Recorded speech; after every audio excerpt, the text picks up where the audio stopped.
Let me start from a few numbers which make us all proud. 13.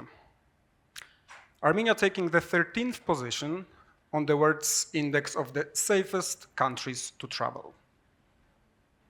7.2. 7.2% is the economic growth registered by Armenia in 2025. 27.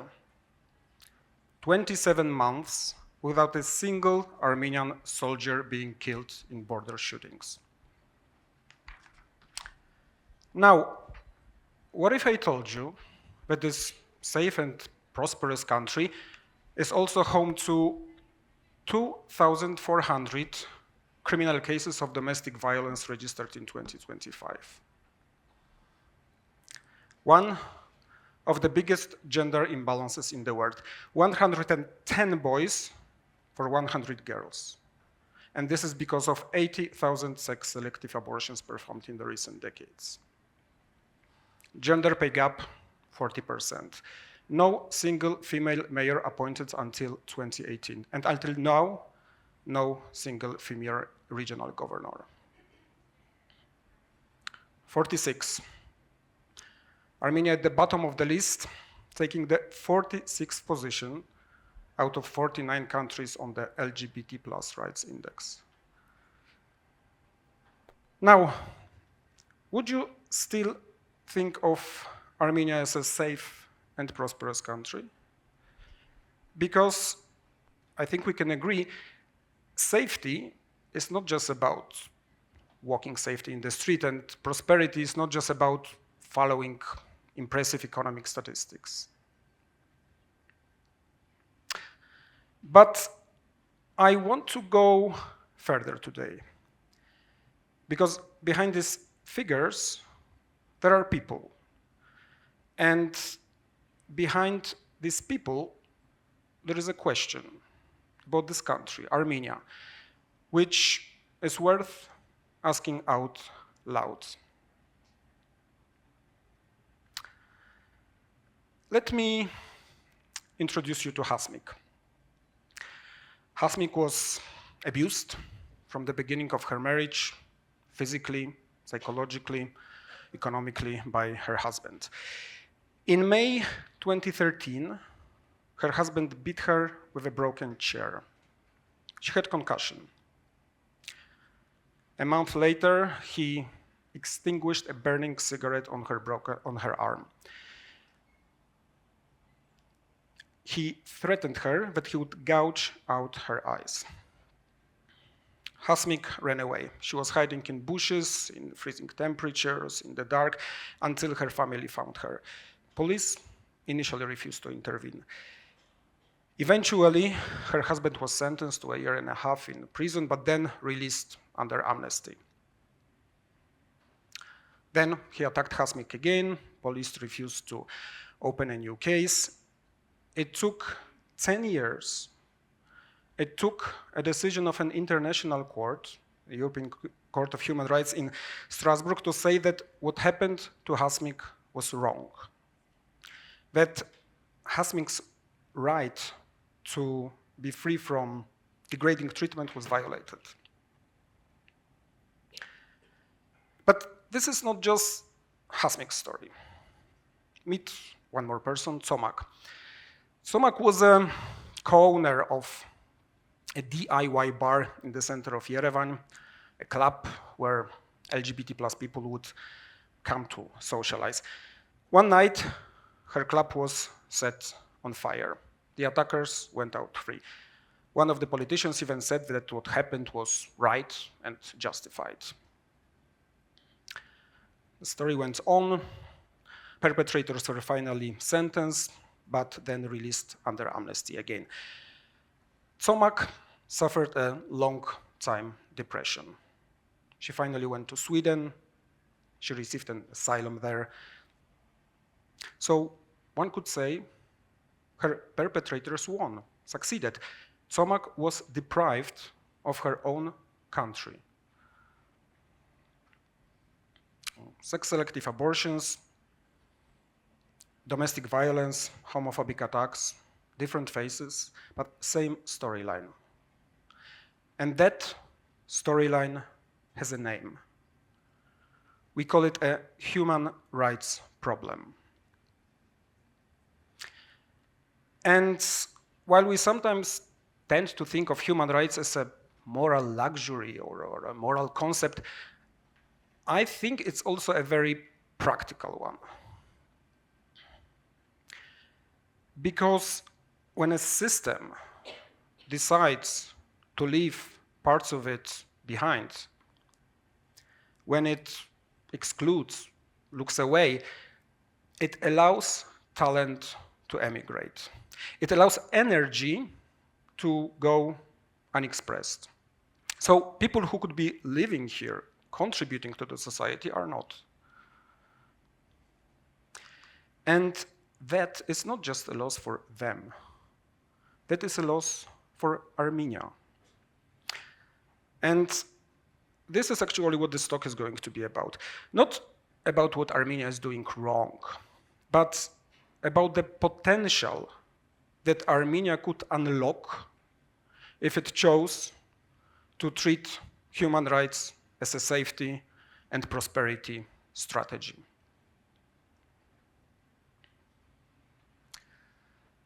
Now, let me offer my perspective as an official of the European Union, but also as a Polish person who lived part of his childhood under communism, just like many Armenians. I was dreaming about Europe.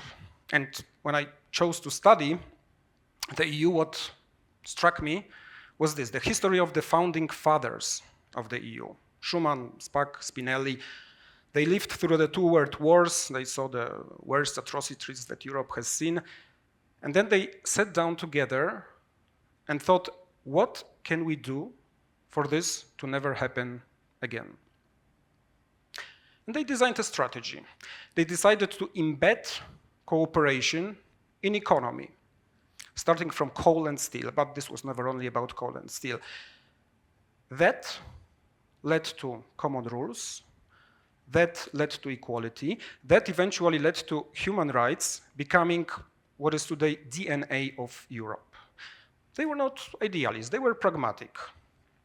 And they designed a system which safeguarded peace in Europe in the longest stretch in history, over 80 years.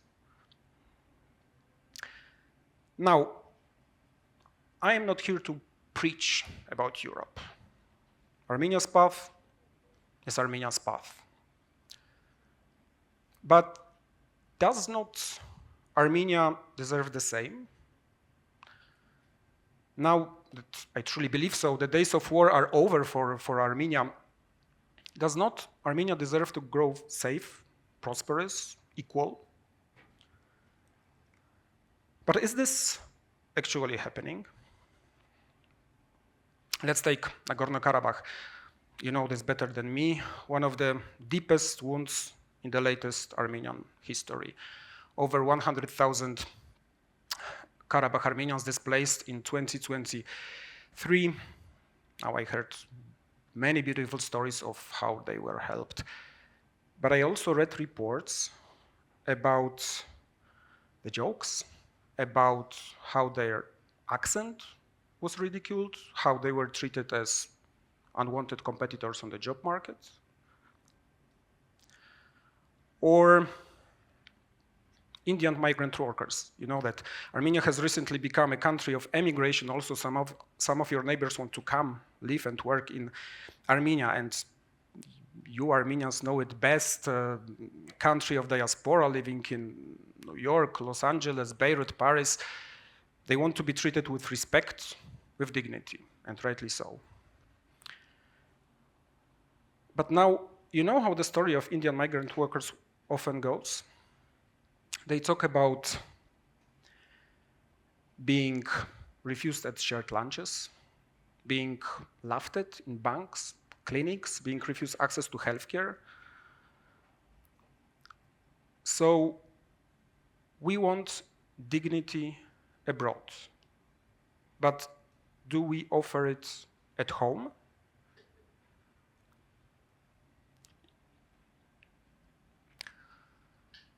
or family. One of the most sacred values for Armenians. You know it better than me. Mothers are called surups, saints. Armenia's mother are Armenia, children are the future. But then, where does 80,000 sex-selective abortions come from? Maybe only boys are the future then? Now, Armenians pride themselves on being a brave nation, and very rightly so. History backs it up, culture backs it up. But why then so much fear of the vulnerable, of women, of gays, lesbians, migrant workers?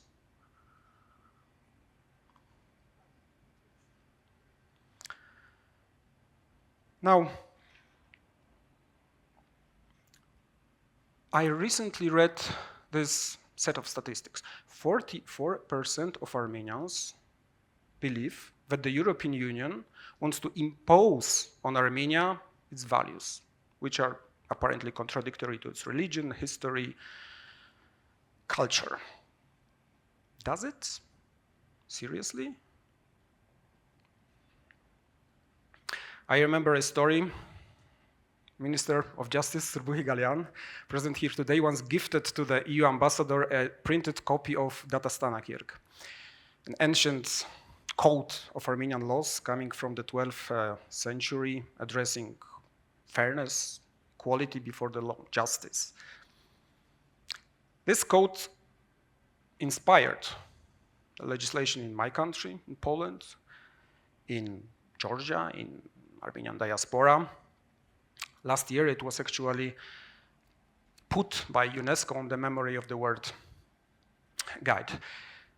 So then, perhaps this idea of human rights, of dignity of every individual, is not a Western import.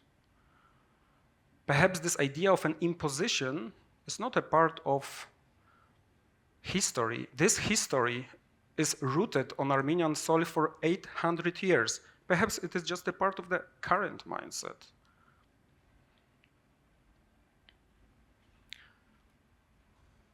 Now, all this is not just about moral values. This has a lot to do with Armenian culture, with Armenian economy. Let's take another paradox. Two great Armenian artists, Michael Aram and Sergei Parajanov. Michael Aram, one of the greatest contemporary designers, who wouldn't like to have his work in the kitchen, people are ready to pay serious money for his work, chose to live his life and run his career in New York, not in Yerevan. Or Parajanov, his beautiful museum in Yerevan, great filmmaker of the 20th century, he was jailed in Soviet times for who he was. And you know what these two men have in common: their sexuality. They were gay or bisexual. And yet Armenians are proud of them, and rightly so. Then why Armenia at the bottom of the list, 46th position of the LGBT plus rights index?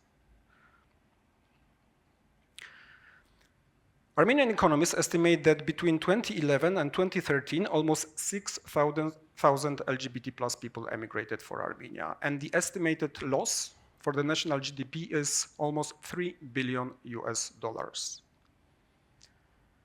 And the World Bank analysis confirms it. There is a correlation between inclusiveness and prosperity.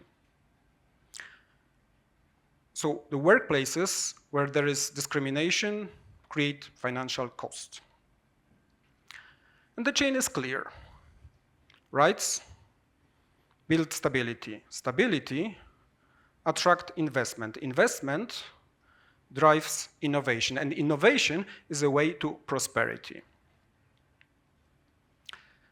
So what differentiates the countries which grow from those which stagnate is a refusal to leave parts of the society behind.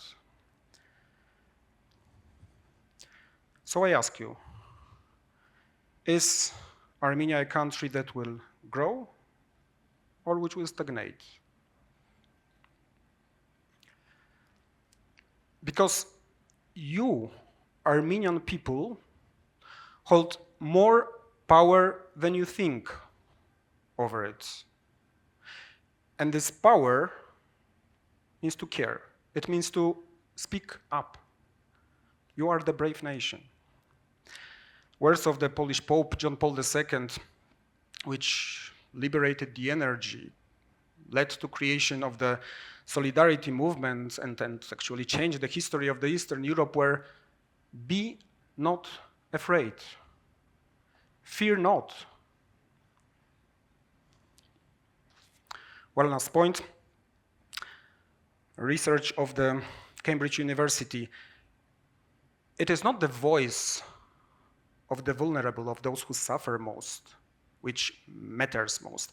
It is the voice of an ally. So the Armenian or a man who, when they hear when a woman is dismissed, will speak up. A straight person, when they hear silly jokes about gays or lesbians, will say, that is not okay, will not laugh. Or an Armenian, when they hear cruel remarks about Karabakhti or about Indian workers, will not stay quiet, will say, this is not who we are. So I ask you, how are you using your power? And what Armenia are you shaping with it? Thank you.